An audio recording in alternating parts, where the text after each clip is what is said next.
the beginning of all this in 2020. I carried these parties and everything, so please do a warm welcome. Jason is Justin Long. What's up? Hello, all you beautiful, freedom-loving people. My name is Justin Long. I have been an activist and a public speaker for several years, and I'm particularly proud of the 2 speeches I did in February at the Ottawa Freedom Convoy. I also did a speech here at Queen's Park on May 16, 2019, addressed to the Toronto Police, stating that mandatory mask policies were a precursor that would be used as a way to test our compliance towards ushering in mandatory vaccination policies against us. I warned that our vaccination status would be used as a way to implement a digital ID system that is similar to China's social credit score system that is already in place. I said that these lockdown measures will continue as long as we allow them to, and that they are using these methods to destroy the middle class. We have witnessed one of the greatest transfers of wealth to ever happen in history over the last 2 years, making the rich even richer while we become more poor and desperate. To put it simply, we are heading towards an economic collapse, the likes of which the world has never seen, and it's being orchestrated on purpose. Now I want to make a few new predictions based on my observations lately. Things are going to get bad, really bad. I fear it's inevitable at this point. Things will get worse before they get better, but they will get better. Hyperinflation and food shortages are coming. There is already a massive grain shortage, making it hard to feed cattle and livestock. Farmers are being paid double in some instances to destroy their crops. There have been dozens of small, mom-and-pop organic food processing plants that have been mysteriously burnt down lately. There has been an incident that has killed millions of bees in Canada. This is very important because without bees, we will have no food. They have to be protected at all costs. Bill Gates is now the largest owner of farmland in North America. All these things are adding up to mean famine and starvation of many people across the world. Henry Kissinger once said, if you control the food, you control the people.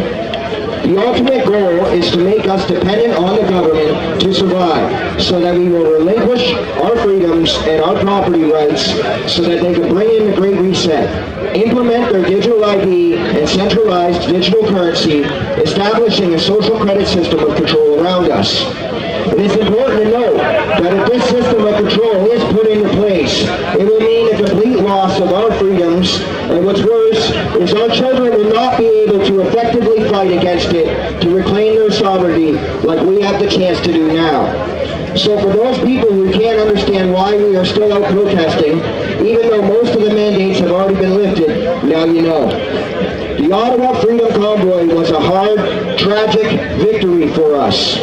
What I mean by that, it was a tragedy the way our government decided to use violence on peaceful protesters. What the government did to the veterans and the truckers who stood up for our rights and helped unify us as Canadians was quite frankly nothing less than disgusting and appalling. But at the same time, our government's heavy-handed and unlawful tactics have awakened millions of people around the world to just how corrupt our government is and just how far they are willing to go to silence those who speak out against their corruption. We brought bouncy castles, grandmothers, children, and doctors to have a peaceful protest and a democratic discussion with our government about our grievances. The government responded with riot gear, weapons, and excessive force. Our government has shown us that they would rather trample an elderly indigenous grandmother with horses than have a civil debate with peaceful protesters. I don't know about you, but to me that speaks volumes. It also shows us how afraid the powers that be are of the prospect of us being united with a common goal of protecting our rights and freedoms. Nothing scares them more than united non-compliance. We are a sleeping giant and we are waking up. They want a great reset, but what they are going to get is a great awakening. Our rights do not come from the government, the United Nations, or some legislative piece of paper. Our rights come from our Creator. The government was established to protect those rights, and when they fail to do that, we are obligated to rebel against them. Canada is one of the richest countries in the world. Just our resources alone are worth over $400 trillion with a T. Are we really going to allow a bunch of rich, greedy, socialists that away from us while we live off the scraps and barely survive? So what are some of the things you can do to protect ourselves from the problems we are facing? First and foremost, we need to prepare.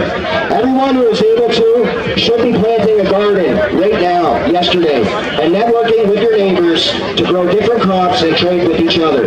There are many good survival food packages available online that you can get cheap that will provide you and your family for a few months of necessities. Stocked up on canned goods, dry goods, and water. I would recommend that everyone who is able to buy themselves some gold or silver do so, because when the hyperinflation does happen, which it will, our money will become worthless. It may save your life or your families. Ottawa has shown the world what we are capable of when we unite together and when we are joining together to ensure that millions of protesters were protected and taken care of by each other. Crime went down and no one went hungry or without necessities of life like warm clothing and fuel. We did this in February when it was minus 30 on some days. Within a couple of months, we raised the financial support to make that last years if we needed it to. If we can do that on the streets of Ottawa in those harsh conditions, then I know we can band together to survive what is to come. I learned many things from the Freedom Convoy in February, but one of the most important things I learned is what we are capable of when we have each other. I feel honored and grateful that I was a part of it. Now it's time to bring that atmosphere of love, understanding, and compassion that we witnessed in Ottawa and spread it across our great country. Let's show the world, once again, what the fringe minority is capable of. Thank you for your time, and remember, the power of the people is greater than the people in power.